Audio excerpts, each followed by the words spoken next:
Hi everyone, you're going to just see my hands this morning. I'm going to do a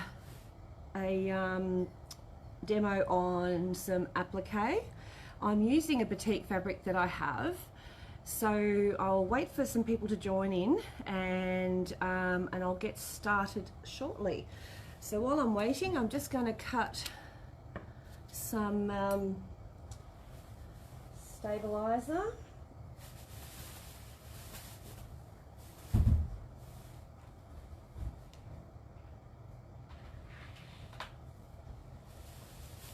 Very big roll.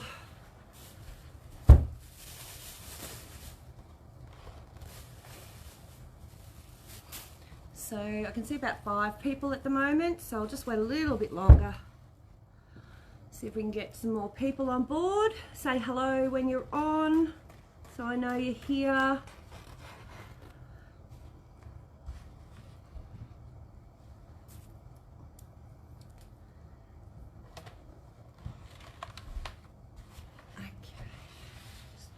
Down. Okay, just get the comments up. Hi Rado. Hi for Emotion Grove. Hi Jill. Okay, so we've got about 7. Just move that chair out of the way. A little iron on.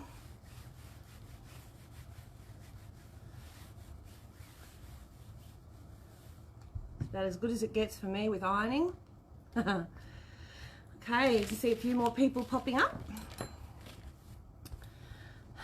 Hi Marilyn. Okay, so recently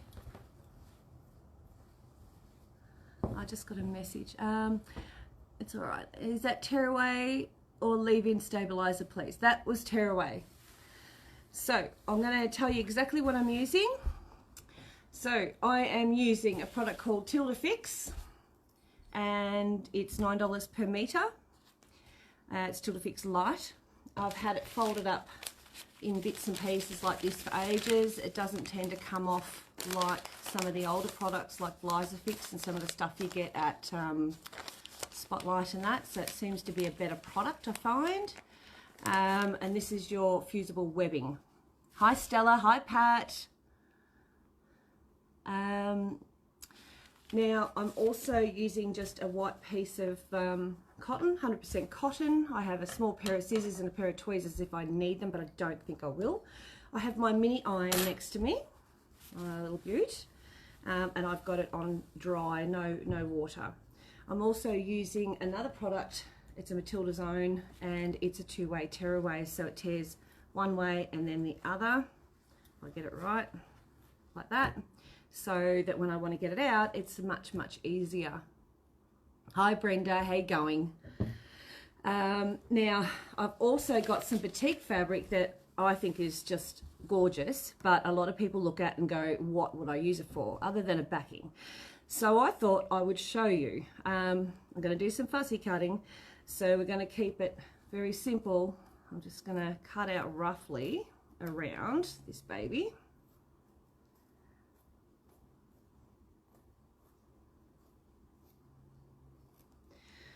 And I'm just going to, I forgot to grab my applique mat, so bear with me.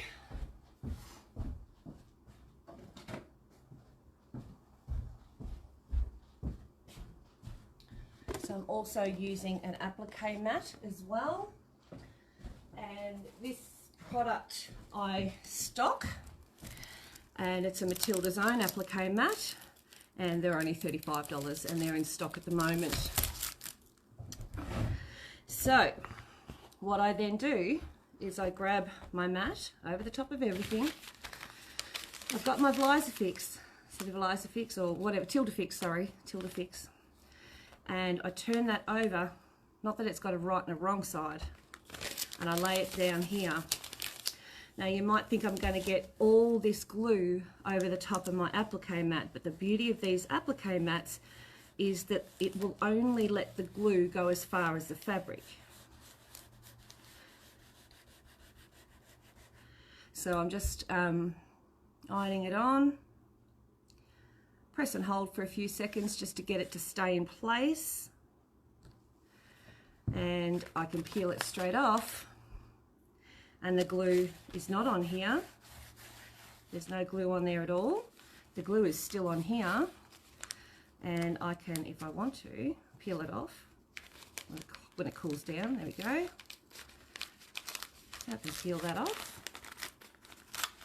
And you can see the glue there on the side. It's still on the paper, so it hasn't come off onto the mat. See? So you can see a bit of the glue on the side there. See? So I'll line that back down, because what I want to do is use the paper as a bit of a stabilizer while I'm cutting. So I'm going to cut and leave a little bit of a black line around it, because I think that looks pretty damn cool, the black around the actual yellow. And now these batiks I have in stock as well, and they're only $12 a metre, which is a bloody good price, if you ask me. There's not many people who can sell them at that these days.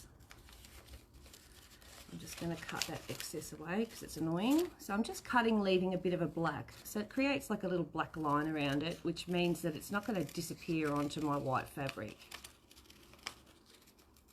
Now I'm going to utilise these excess bits of Tilda Fix. So just roughly cut around. I'm not being overly particular. Probably would have been easier with a bigger pair of scissors.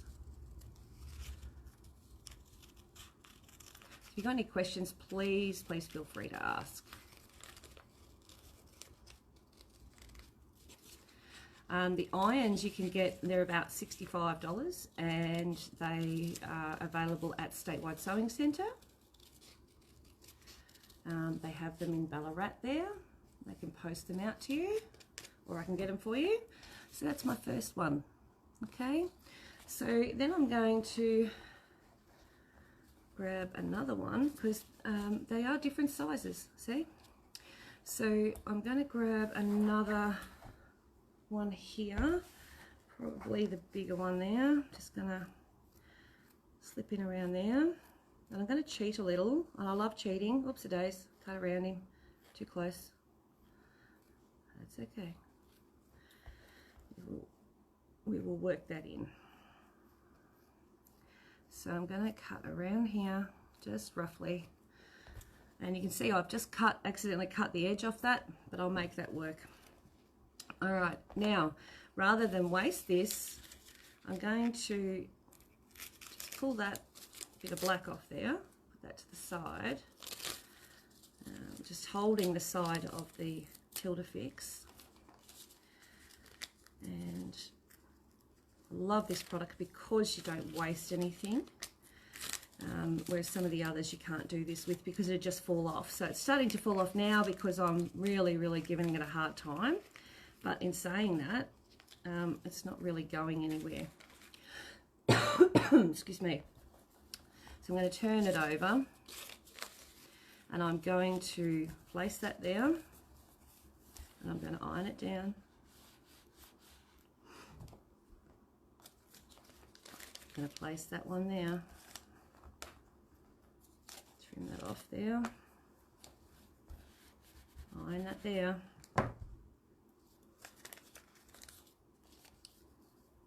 There. So I'm a real tidy bum, so I like to use as much as I can. I don't like scraps. If you haven't noticed, I do sell my scraps or give them away.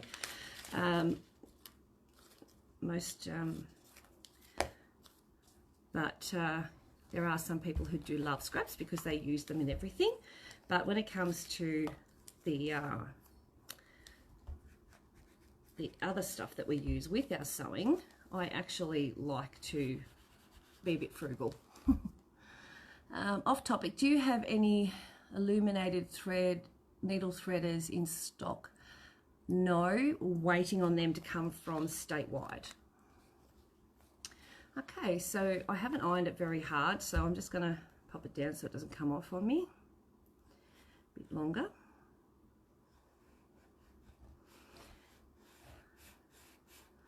And you're going to see me get out of that one little piece of Tilda Fix, you're going to see me get like 3 flowers out of it.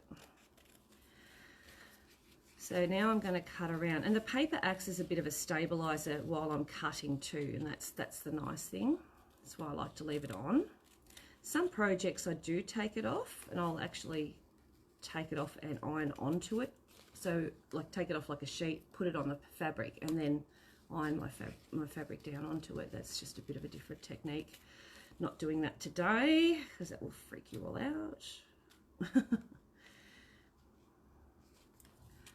Nor have I have never thought of using scraps like that. Little great idea. Yeah, well, with this product, I think because it doesn't come off the paper so easily, and because you've got this applique mat, the applique mat just stops the glue from running any further than the fabric, which makes it a very frugal product. And the beauty with it is that if you really wanted to, you can put it in the dishwasher. I would just use a damp cloth, wipe it over, but yeah, it's good in that regard. I find if it's ever going to come away from the paper, it's because I haven't actually, from the fabric, sorry, I haven't actually held the iron down long enough. That's normally a user error.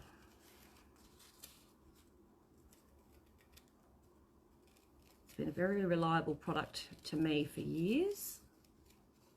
There's lots of products out there, and you know, they're all got their good and bad things, but some are good, some are really thick, and some are thin, and you know, it all depends on what you want it for, I suppose. There's lots of different products. This one seems to be reasonably priced, and it tends to also do what I need it to do. So there's all my little bits. They'll go to the wayside sometimes, maybe not. I might use that one because it's still got glue on it. Use that one. Take them aside. So there's number 2. How much is a mat, please? Oh, sorry. Can I get that mat and the sticky paper? Yeah, sure, Pat. Just send me a PM. How much is a mat? Heather, the mat is 35. Knew you would. Yes, you know me only too well, Pat. It's Pat. Okay, so and number 3. So I'll find another smaller one, which is this one here. Just pull the fabric out from underneath. And just trim him out roughly. You'll hear Milo bark, especially if someone pulls up.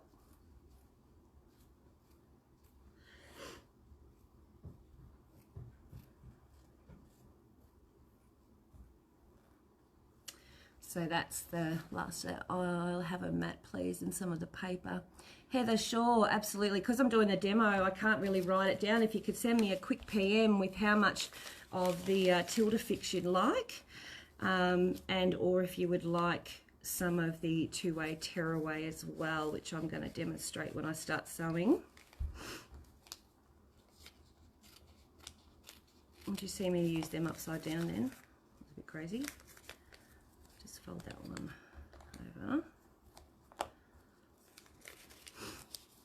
I've got a bit of a sniffle today.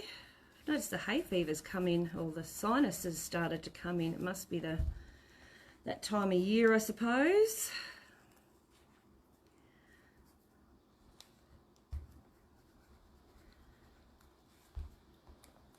Thank God I don't live in Melbourne at the moment. With everything that's going on there, it's scary. I've had some people send me messages and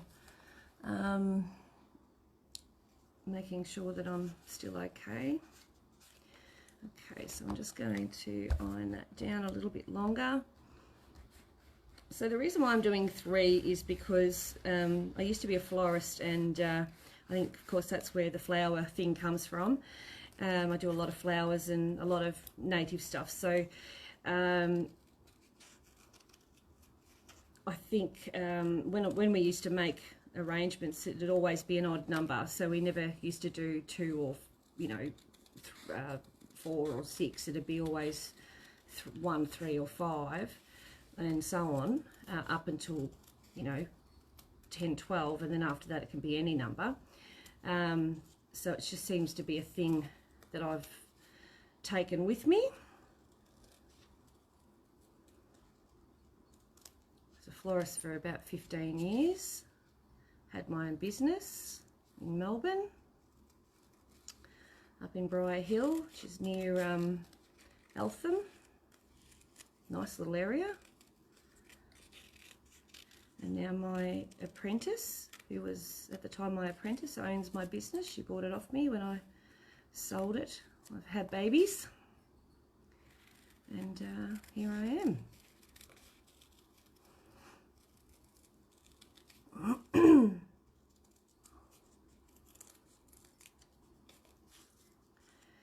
So you can see I'm not being overly fussy with this fussy cutting. I'm just sort of cutting a rough guess around them. So that one little piece of probably not even a 10-inch square has done 3 of these. It's a lucky number, is it, Stella? So they're all on, ready to go. So I'm just going to take that out of the way. It also saves your fabric underneath. Come on. And I'll just pop it over to the side for a minute. And I have grabbed a pin. Now, the pin is there for a reason. I'll just pop in where you can see him right there. Now this fabric, I don't know if you can see it in the camera, but it has these little blue marks on it. So obviously at some point I've used one of those water mark pens, and every time I iron it, it keeps coming back up. So I thought, right, well, I'm just going to put some applique over you because, you know, I don't want to waste you. So now I need to sit and figure how I'm going to lay them out. You know, it could be a nice little pillow or, you know, bag or whatever. So it's at the moment it's just going to be a piece of fabric with some lovely flowers on it, but the pin is there for a reason.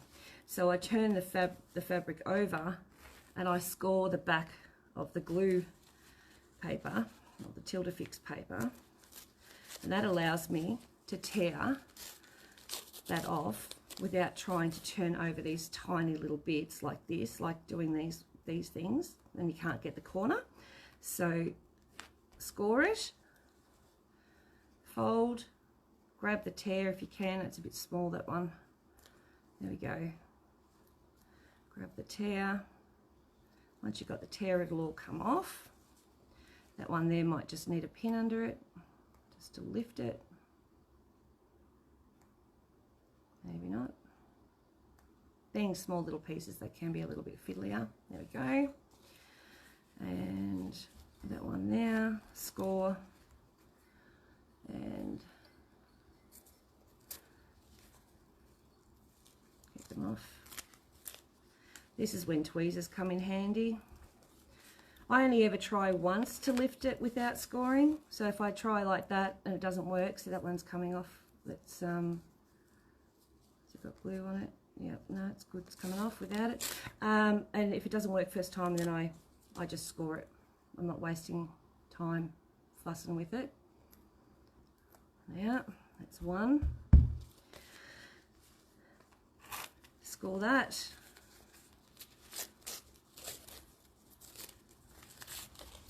Take that off. Lovely, hey?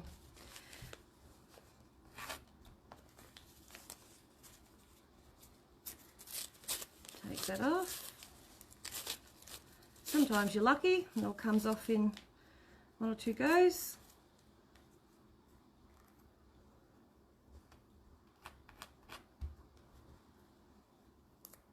Okay, and that's that ready. So that's what my pin's for. That's my little pin. Handy little tool. Okay, so flowers, basically the bigger one's going to be your center. I do want them overlapping a little, and I'm going to hide that little indiscretion there by putting that over. And I could even have that one up there and make it sort of elongated. Just trying to think how I might do this. I might do that one there. And I might get some black texture. Black texture's looking good. So we'll just put them like that. Might even have one go under and over. Maybe not. We'll see. Like that. So before I actually stick them down on here, I get my applique mat. And like if you've got a thing of fabric, you can lay your fabric underneath so they're square. And you can then place this down on here, on your applique mat. So that's my little indiscretion there. I can have that one there. And I can probably put that one, say there. Like that. Maybe just give it a bit of a gap. There we go, like that. Oh, you're doing the same, yeah. You're doing the same, are you, Gidget? So I'm going to have them like that. So I've got them all touching. See how they're sort of all touching? Now I'm going to iron them onto the applique mat. And you might think, why on earth are you doing that? Well, there's a reason. So, say if I've got a block or a quilt pattern or something I'm doing and I want to position this in a certain way on the fabric, you know, and you sort of get there and you've got 3 or 4 or 5 different pieces, and then as soon as you move, the whole lot just goes poof everywhere. So in this case, now I've ironed them all together, I can lift them off as one and lay them down on my fabric as one piece. Isn't that just awesome? So I can look at that and go, how cool are they? They look pretty awesome. And then I can just iron them straight down onto the fabric wherever I like them. And I'm just going to place them center because that gives me room to move with this fabric. And I'm going to hold them down. Dry iron always with any kind of tilde fix or fusible webbing. And that includes the fusible fleece as well. You know, when you're doing applique and you want the fusible fleece on the back, especially hand applique, just make sure you have a dry iron because the steam will actually make the glue lift. It doesn't work.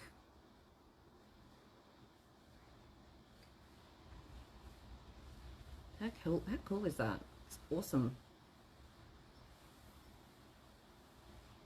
Nice, hey? So from something that you look at a fabric and go, what on earth I'm going to do with it? Well, I've just utilised it in a second way. Look at that, just perfectly fine, doesn't go anywhere. Fantastic. All right, so that is brilliant. The corners aren't lifting. Oh, that one, I don't think that's got glue on it. It hasn't.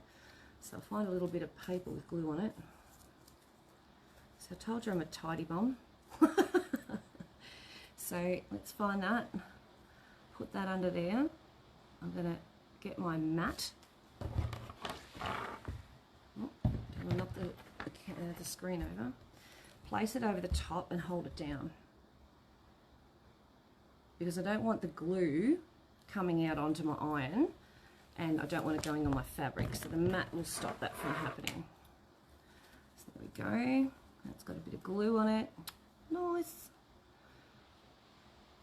There we are. Turn over. Down she goes.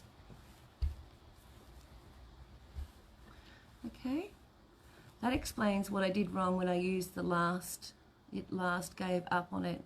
Oh really? I cut lots of flowers out of material and placed them on clothes or even quilts in plain areas. Yeah, absolutely. These would look gorgeous on a border on a corner, you know, something like that.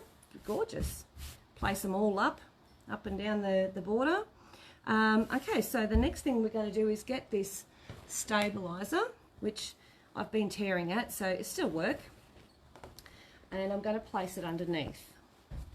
And I'm just situating it so that it covers, and I can see through the fabric anyway. I can see the line of it there. And I'm just going to place a pin there just to hang on to it while I go to the machine. All right, so from here, I'm going to take it to the machine and we're going to sew it down in Sketchy Applique.